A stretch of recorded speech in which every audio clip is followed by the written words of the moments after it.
हमारे साथ है संभल के सांसद है जिया रहमान बर्क। जिस तरह से संभल जामा मस्जिद को लेकर नए नए मामले आ रहे हैं, क्या कहेंगे आप? कोई नया मामला नहीं है, सिर्फ और सिर्फ ये जुल्म हो रहा है, ज़्यादती हो रही है, अत्याचार हो रहा है। और बहुत अफसोस की बात है, जिस प्रकार का संभल के अंदर ये घटना घटित हुई है, उसके लिए शुरू से मैं कहता आ रहा हूँ, मैं ही नहीं, हमारे नेता माननीय राष्ट्रीय अध्यक्ष अखिलेश यादव जी ने भी कहा है, और पूरा इंडिया गठबंधन इस बात को चीख चीख के कह रहा है कि इसके पीछे पुलिस और प्रशासन का हाथ है। उनको सज़ा होनी चाहिए, उनके खिलाफ हत्या का मुकदमा दर्ज होना चाहिए। बीजेपी के लोग कह रहे हैं कि चूंकि उपचुनाव में हार मिली और हार आप लोग बर्दाश्त नहीं कर पाए, इस कारण आप लोगों ने दंगा फसाद। उनको इस चीज़ का ज़्यादा अनुभव होगा, वो शायद इस प्रकार के कृत्य को करते होंगे, तो इस वजह से इस बात को कह रहे होंगे। हम तो इस रास्ते पे चलते नहीं हैं, तो इसलिए वो इन्होंने इस काम को किया होगा, तो शायद वो इसलिए उनको ज़्यादा अनुभव है इस चीज़ का। आपको आरोपी नंबर 1 बनाया गया है।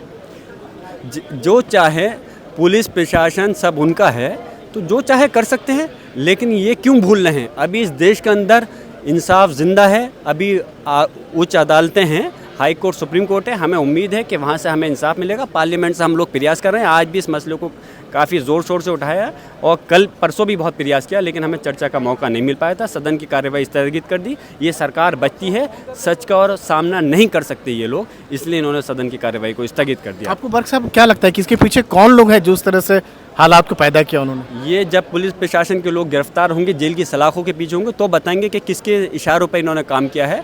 तो शासन का इशारा है, जो भी है, ये लोग सच उगलेंगे। लेकिन अफसोस है कि इस प्रदेश में भी जब सरकार बदलेगी, ये हिंदू मुस्लिम का झगड़ा नहीं है, ये सिर्फ मुसलमानों को ज़्यादती के लिए पुलिस प्रशासन को आगे लाया गया।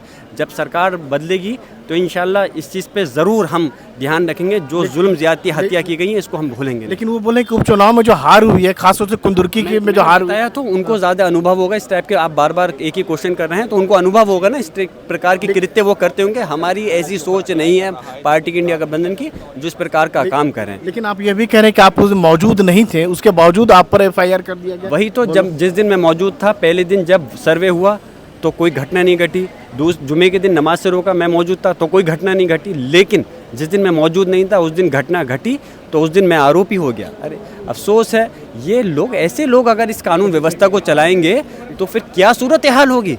इन लोगों को अगर इतना ही नहीं मालूम कि किस प्रकार किसके खिलाफ मुकदमा लिखा जाना चाहिए और लिखा क्या जाना चाहिए, तो एक साजिश का हिस्सा है, इनको इतना करना था। बहुत बहुत शुक्रिया। ये थे जिया रहमान बर्क, संसद भवन से राजीव रंजन, NDTV इंडिया।